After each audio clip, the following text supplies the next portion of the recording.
Hello जी, क्या हाल चाल है। So welcome back to my channel.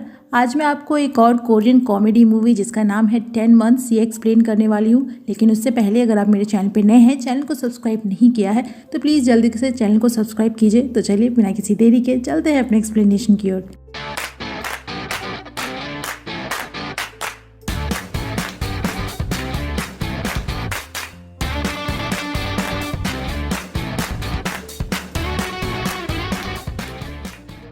ये मूवी है मीरे नाम की 28 साल की एक लड़की की, जो एक वीडियो गेम डेवलपिंग कंपनी में टेम्परेरी जॉब करती है।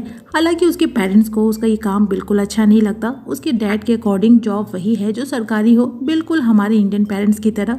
और इसीलिए अपने बेटे को हमेशा समझाते रहते हैं कि वो मेहनत करके पढ़ाई करे ताकि ये एक सिविल सर्वेंट बन सके, ना कि अपनी बहन की तरह ऐसी वैसी जॉब करते फिरे।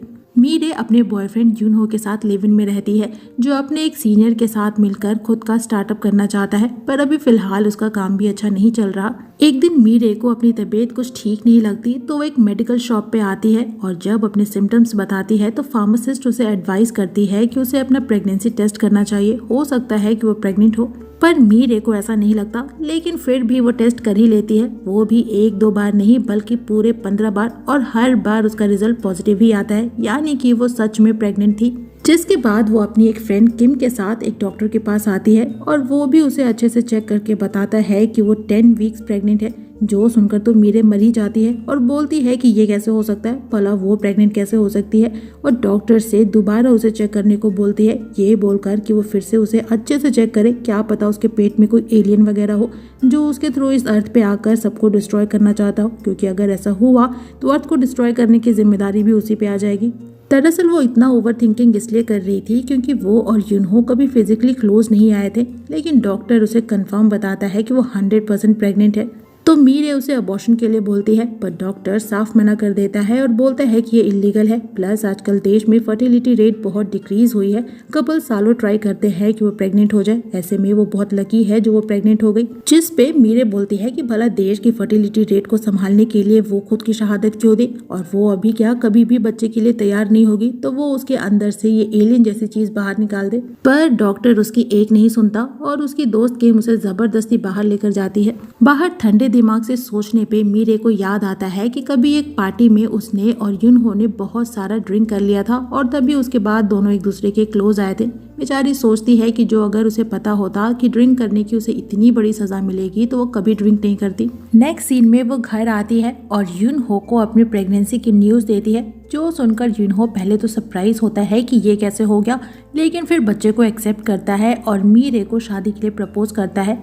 जो सुनकर अब मीरे शॉक होती है और पूछती है कि क्या वो श्योर है कि ये उसी का बच्चा है, जिस पे यूनहो बोलता है कि हाँ बिल्कुल ये उसी का बच्चा है, और क्या उसके यानी मीरे की लाइफ में कोई और भी है। जिस पे मीरे तो कुछ नहीं बोलती, पर उसे अभी भी ना तो ये बच्चा चाहिए था और ना ही वो शादी करना चाहती थी। तो इस वजह से अब यूनहो को इग्नोर करना चालू करती है और एक दिन एक अबॉर्शन सेंटर में आती है, पर जब वहाँ पे अबॉर्शन कराने की फीस सुनती है तो अलग शॉक होती है।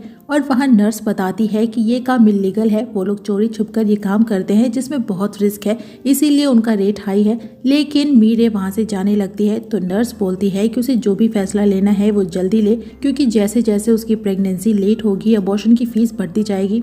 दरअसल मीरे बहुत ही प्रैक्टिकल इंसान है, उसे किसी भी काम के पीछे कोई लॉजिक या रीजन ढूंढने की आदत है, इसीलिए वो ये समझ नहीं पा रही कि आखिर लोगों को बच्चों की क्या जरूरत होती है, और जब तक वो इस लॉजिक को समझ नहीं पाएगी वो बच्चे को एक्सेप्ट नहीं कर सकती। इसी तरह एक हफ्ता और बीतने के बाद वो फिर से डॉक्टर के पास अपना चेकअप कराने आती है, जो उसे बताता है कि उसका बच्चा एकदम हेल्दी है, प्लस वो इंसान है ना कि कोई एलियन, तो वो उसे हैप्पीली एक्सेप्ट करे।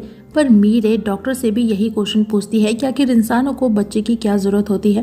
वो सोच सोचकर परेशान हो गई है, पर उसे कोई आंसर नहीं मिलता, और अगर डॉक्टर उसकी जगह होता तो वो क्या करता। जिस पे डॉक्टर बोलता है कि ना तो वो मीरे है और ना ही कोई मनोवैज्ञानिक जो उसके सवालों का जवाब दे सके, वो बस यही बता सकता है कि उसका बच्चा बिल्कुल हेल्दी है। लेकिन मीरे कंफ्यूज थी, उसने अभी तक अपने लाइफ अपने करियर को लेकर कुछ प्लान नहीं किया था, ऐसे में वो बच्चे के लिए रेडी नहीं थी। प्लस वो यूनहो से प्यार तो करती थी, लेकिन सिर्फ इसलिए कि वो प्रेग्नेंट हो गई वो उससे शादी नहीं करना चाहती थी। हॉस्पिटल से जाते समय मीरे अपनी एक सीनियर से मिलती है जो 8 महीने प्रेग्नेंट थी, जो देखकर मीरे शॉक होती है क्योंकि उसकी सीनियर बहुत ही एम्बिशियस थी, जो अपनी लाइफ में बहुत कुछ अचीव करना चाहती थी और इसीलिए बच्चे और फैमिली की झंझट में नहीं पड़ना चाहती थी। तो इसलिए मीरे उससे पूछती है कि आखिर उसे बच्चा क्यों चाहिए, जिस पे उसकी सीनियर उसे बताती है कि उसने अपनी लाइफ में बहुत कुछ अचीव किया है और वो उनसे खुश भी थी।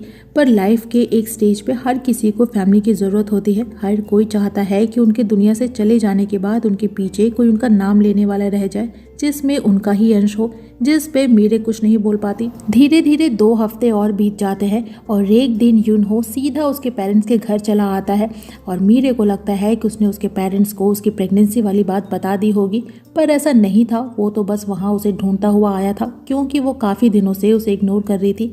पर अभी मीरे खुद ही गलती से अपने पेरेंट्स को अपनी प्रेगनेंसी वाली बात बता देती है। बाद में दोनों को बातें करते देखते हैं। मीरे यूनहो से पूछती है कि आखिर उसे ये बच्चा क्यों चाहिए, जिस पे यूनहो बोलता है कि आजकल उसकी लाइफ में बहुत सारी प्रॉब्लम्स चल रही हैं, लेकिन जब उसे ये पता चला कि वो प्रेग्नेंट है तो पता नहीं क्यों पर वो बहुत खुश हुआ। उसे ये बच्चा चाहिए या नहीं चाहिए ये तो उसे नहीं पता, पर उसे ये यकीन है कि वो खुद को, उसे और उनके बच्चे को अच्छे से संभाल सकता है और उसे एक एंगेजमेंट रिंग भी देता है। तो नेक्स्ट सीन में दोनों यानी मीरे और यूनहो के पेरेंट्स एक दूसरे से मिलते हैं। उनकी शादी की बातें होती हैं। यूनहो के डैड बहुत स्ट्रिक्ट हैं, वो हर बात पे अपने ही बेटे को नालायक बुलाते हैं। वो चाहते हैं कि यूनहो अपने स्टार्टअप का सपना छोड़कर उनके बिजनेस को संभाले, जो कि एक बिग फर्म का बिजनेस है, और यूनहो का दूर दूर तक बिग फर्म में काम करने का कोई इरादा नहीं है और इसीलिए वो अपने घर से दूर अकेला रहता है। प्लस उसकी मॉम उसे आज भी एक बच्चे की जैसे ट्रीट करती हैं, यानी यूनहो को अपने ही घर में कोई आज़ादी नहीं थी। और ये चीज़ मीरे भी नोटिस करती है, पर अभी अपने पेरेंट्स के प्रेशर के चलते उसे शादी के लिए हाँ बोलना पड़ता है। एक दिन मीरे के बॉस उसके सामने शंघाई जाने का प्रपोजल रखते हैं और बताते हैं कि वो लोग अपना ऑफिस अब शंघाई शिफ्ट करने वाले हैं, तो उससे पहले वो जाकर सारे काम संभाल ले, और अगर वो ये ऑफर एक्सेप्ट करती है तो वो उसकी जॉब भी परमानेंट कर देंगे। लेकिन मीरे कंफ्यूज होती है कि वो ये ऑफर एक्सेप्ट करे या नहीं। प्लस उसने अभी तक ऑफिस में किसी को अपनी प्रेगनेंसी वाली बात भी नहीं बताई थी। और जब घर आती है तो यूनहो उससे कुछ लोन लेने की बातें करता है, क्योंकि आजकल उसका काम अच्छा नहीं चल रहा, जिस वजह से उसके पास रेंट के भी पैसे नहीं है और उसके डैड ने उसे फाइनेंशियली हेल्प करने से मना कर दिया है।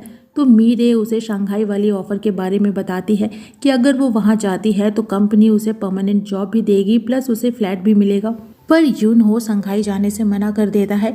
इस चीज़ को लेकर दोनों के बीच बहुत बहस होती है। यूनहो का कहना था कि मीरे सिर्फ अपने बारे में ही सोच रही है, क्योंकि अगर वो शंघाई गया तो वहाँ उसके पास करने को कोई काम नहीं होगा, वो बस बच्चे को संभालता रह जाएगा। जिस पे मीरे का कहना था कि इसमें कोई प्रॉब्लम वाली बात नहीं है, आखिर दोनों में से किसी न किसी को तो बच्चे को संभालना ही होगा। पर यूनहो का मानना था कि बच्चे सिर्फ माँ ही संभाल सकती है, जिस बात को लेकर मीरे उस पर और गुस्सा होती है और वहाँ से चली जाती है। देखते देखते कुछ दिन और बीतते हैं। ये मीरे का 23वां हफ्ता था और एक दिन वो डरी सहमी डॉक्टर के पास आती है और बताती है कि उसे अपने पेट में कुछ अजीब अजीब सी चीजें महसूस हो रही है। उसे ऐसा लगता है जैसे अंदर से कोई उसे स्टैब कर रहा है, जिस पे डॉक्टर बताती है कि ये कोई स्टैबिंग नहीं है, बल्कि उसे उसका बच्चा किक कर रहा है। इसका मतलब है कि उसका बेबी अच्छे से ग्रो हो रहा है और अब से वो ये किक हमेशा फील करेगी। वापस जाते टाइम मीरे कॉरिडोर में किसी लेडी की जोर जोर से चिल्लाने की आवाजें सुनती है, जिसकी डिलीवरी चल रही थी, जिसको सुनने के बाद मीरे वाज लाइक हमसे ना हो पाएगा। पर बाद में वो खुद ही अपने बच्चे से पहली बार बात भी करती है और उसे एक नाम भी देती है। एक दिन वो अपने बॉस को बताती है कि वो शंघाई जाने के लिए तैयार है, लेकिन वहाँ का काम खत्म हो जाने के बाद उसे 1 महीने की छुट्टी चाहिए, क्योंकि वो प्रेग्नेंट है। जो सुनकर उसका बॉस उल्टा उस पर नाराज होता है कि उसने प्रेगनेंसी वाली बात छुपाकर उसे धोखा दिया है। तो ना केवल उसे शंघाई जाने से मना करता है, बल्कि उसकी जॉब भी परमानेंट नहीं करता और यहीं कोरिया में रहकर अपने बचे हुए कॉन्ट्रैक्ट पीरियड को खत्म करने को बोलता है। जिस पे मीरे अपने बॉस पे नाराज होती है। उसे लगता है कि बॉस ने उसका यूज किया है। अब तक उसने अपना सारा काम ईमानदारी के साथ किया था और अब सिर्फ इसलिए कि वो प्रेग्नेंट है और उसे 1 महीने की छुट्टी चाहिए, उसका बॉस उसकी जॉब परमानेंट नहीं कर रहा, तो इसीलिए गुस्से में आकर वो अभी ही अपनी जॉब से क्विट कर देती है। हाँ, वो बात अलग है कि बाद में अपने फैसले पे पछताती भी है, पर अब कोई फायदा नहीं था। ऊपर से जब घर आती है तो पता चलता है कि यूनहो को पुलिस पकड़ कर ले गई है। दरअसल वो अपने जिस सीनियर के साथ काम करता था उसने उसके नाम पे कोई फ्रॉड कर दिया था। तो अब यूनहो के डैड उसकी बेल कराते हैं, पर इस शर्त के साथ कि उसे उनके साथ वापस होम टाउन चलना होगा और उनके पिग फार्म वाले बिजनेस को संभालना होगा। और अब यूनहो के पास कोई और चारा भी नहीं था। बेचारे को रात में भी पिग्स के सपने डराते हैं। वहीं मीरे एक बार फिर से उस अबॉर्शन सेंटर में आती है, क्योंकि अब तो ना तो खुद उसके पास कोई जॉब थी और ना ही यूनहो की फाइनेंशियल कंडीशन की कोई गारंटी ही थी। ऐसे में वो बेबी को अफोर्ड नहीं कर सकती। पर इस बार वो नर्स ही अबॉर्शन करने से मना कर देती है, क्योंकि अब उसका 24वां हफ्ता चल रहा था। जिसके बाद मीरे कुछ कंपनीज में जॉब के लिए इंटरव्यूज भी देती है, पर सभी उसे रिजेक्ट कर देते हैं सिर्फ इसलिए क्योंकि वो प्रेग्नेंट थी। इन सब चीज़ों से मीरे काफ़ी डिस्टर्ब चल रही थी, तो एक बार फिर से वो अपने डॉक्टर के पास आती है और अगेन उसे बहकी बहकी बातें करती है, जैसे कि प्यार क्या है, लाइफ क्या है, डेथ क्या है, जिस पे डॉक्टर फिर से उससे रिमाइंड कराता है कि वो कोई साइकाइट्रिस्ट नहीं है, तो वो उसे सिर्फ बच्चे से रिलेटेड ही जवाब दे सकता है। तो मीरे उससे उस लेडी के बारे में पूछती है जिसकी डिलीवरी पिछली बार हुई थी जब वो वहाँ आई थी, जिस पे डॉक्टर बताता है कि उस लेडी का बेबी हेल्दी है, पर वो लेडी अब नहीं रही। उसकी डिलीवरी में कुछ कॉम्प्लिकेशंस थी, जिस वजह से उन्होंने उस बच्चे को तो बचा लिया पर उसकी माँ को नहीं बचा पाए। जो सुनकर मीरे की हालत तो पूछो मत। वो डॉक्टर से पूछती है कि क्या उसने उस लेडी को ऐसे ही मरने दिया, भला आज के ज़माने में भी डिलीवरी के दौरान डेथ होती है, जिस पे डॉक्टर बोलता है कि आज भी कई केसेस में ऐसी सिचुएशन आती है जब माँ और बच्चे में किसी एक को ही बचा सकते हैं, और तब माएँ खुद ही अपने बच्चे को बचाने के लिए खुद को सेक्रीफाइस कर देती हैं।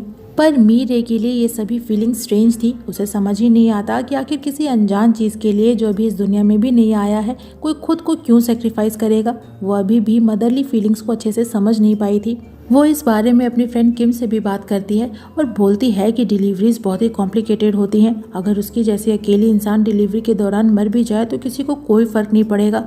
जिस पे उसकी फ्रेंड बोलती है कि वो खाली बैठे बैठे पागल हो गई है, अच्छा होगा कि वो कोई योगा क्लासेस कर ले और लोगों से मिलती जुलती रहे ताकि उसकी हेल्थ अच्छी बनी रहे।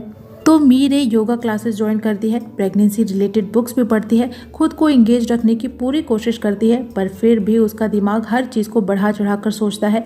एक दिन वो अपने उसी सीनियर से मिलने आती है जिससे वो हॉस्पिटल में मिली थी, जिसकी डिलीवरी अब हो चुकी है और वो अकेले ही अपने बच्चे को संभालती है क्योंकि उसका और उसके बॉयफ्रेंड का ब्रेकअप हो चुका है। ऐसे में उसके लिए काम के साथ साथ बच्चे को भी संभालना बहुत ही मुश्किल है, लेकिन फिर भी वो ये सारे काम अकेली ही करती है। ये एक माँ की पावर थी जो लाइफ के हर ऑड्स के खिलाफ जाकर अपने बच्चे को प्रोटेक्ट करने को तैयार थी। वहीं मीरे के लिए ये सभी कुछ एक सरप्राइज था। कहानी फिर आगे आती है। मीरे अब 32 वीक्स प्रेग्नेंट है। ज़्यादातर वो अकेली ही रहती है। यून हो जो अब अपने पेरेंट्स के साथ रहता है, वो कभी कभार उससे मिलने चला आता है। एक दिन मीरे अपने एक जूनियर से मिलती है जो उसके साथ कंपनी में काम करता था, जो उसे बताता है कि उसकी जगह अब वो शंघाई जा रहा है, और साथ ही वो मीरे को अपनी फीलिंग्स भी बताता है, जो जानकर मीरे शॉक होती है और अननोइंगली दोनों एक दूसरे को किस भी करते हैं। पर तभी मीरे का बेबी जोर से उसे एक किक मारता है और तब उसके जूनियर को पता चलता है कि वो प्रेग्नेंट है, जो जानने के बाद वो मीरे को सॉरी बोलकर वहां से चला जाता है। वहीं मीरे भी इस चीज से बहुत एम्बेरस होती है। और एक दिन वो यूनहो से मिलने उसके होम टाउन आती है, जहां यूनहो के डैड उसे बताते हैं कि शादी के बाद उसे यहाँ उनके होम टाउन में ही शिफ्ट होना होगा और यूनहो को उनका बिजनेस संभालना होगा, जिस चीज को लेकर उनके और यूनहो के बीच में बहस भी होती है। पर डैड के आगे यूनहो की नहीं चल पाती। ऊपर से उसकी मॉम भी उसे नहीं समझती और आज भी बच्चे की तरह ट्रीट करती हैं, जिस चीज को लेकर वो अपनी मॉम पे चिल्लाने लगता है। तो यूनहो के डैड उस पे अपनी मॉम पे चिल्लाने के लिए नाराज होते हैं और इवन उसे मारने तक चल देते हैं, जो देखकर मीरे इतना तो समझ जाती है कि वो यूनहो और उसकी फैमिली के साथ एडजस्ट नहीं कर सकती। तो बाद में वो यूनहो से ब्रेकअप कर लेने को बोलती है, जो सुनकर यूनहो को लगता है कि वो ऐसा इसलिए कर रही है ताकि उसके बच्चे को अबॉर्ट कर सके। पर मीरे इस चीज़ से मना करती है, लेकिन यूनहो उसकी बात नहीं समझता और उसे रोकने की कोशिश करता है, पर मीरे वहाँ से भाग जाती है। लेकिन वापस जाते टाइम उसका एक छोटा सा एक्सीडेंट हो जाता है, जिसमें उसे काफ़ी ब्लीडिंग भी होती है। और नेक्स्ट सीन में उसे हॉस्पिटल में देखते हैं, जहां डॉक्टर उसे बताता है कि उसका बेबी बिल्कुल ठीक है। उसने अपने दोनों हाथों से अपनी बेली को अच्छे से सिक्योर किया था, जिस वजह से उसके हाथों में चोट आ गई है। पर यहाँ हम देखते हैं कि मीरे को अब अपने आप से ज़्यादा अपने बच्चे की चिंता होने लगी थी, और जब उसे पता चलता है कि वो सेफ है तो वो रिलैक्स फील करती है। अब धीरे धीरे वो अपने बच्चे के साथ एक स्ट्रॉन्ग बॉन्ड में बनने लगी थी और अब अपने पेरेंट्स के साथ ही शिफ्ट हो जाती है। वो अभी से ही बच्चे की ज़रूरत के हर सामान अरेंज करने लगी है। अब तक जिस बच्चे को वो एक एलियन समझ के अपने आप से दूर करना चाहती थी, अब उसी बच्चे को किसी भी डेंजर से सिक्योर रखना चाहती है। और ऐसे ही देखते देखते वो दिन भी आता है जब उसकी डिलीवरी होनी थी, पर अब उसके अंदर डिलीवरी को लेकर कोई डर नहीं था कि वो बचेगी या नहीं। हाँ, पेन ज़रूर था, पर जब वो पहली बार अपने बच्चे के चेहरे को देखती है तो वो सारे पेन भूल जाती है और अपने एलियन को एक ब्यूटीफुल एंड ब्राइट स्माइल के साथ एक्सेप्ट करती है। और इसी के साथ ये मूवी यहीं पे ख़त्म हो जाती है। तो इस मूवी की एक्सप्लेनेशन यहीं पे होती है ख़त्म। आपको मूवी कैसी लगी कमेंट सेक्शन में ज़रूर बताइएगा। वीडियो अच्छा लगे तो वीडियो को लाइक कीजिएगा, फ्रेंड्स के साथ शेयर कीजिएगा और मुझे इनकरेज करने के लिए मेरे चैनल को ज़रूर सब्सक्राइब कीजिएगा। मैं आपसे मिलूंगी नेक्स्ट वीडियो में नेक्स्ट एक्सप्लेनेशन के साथ। तब तक अपना खूब सारा ख्याल रखिए। sayonara।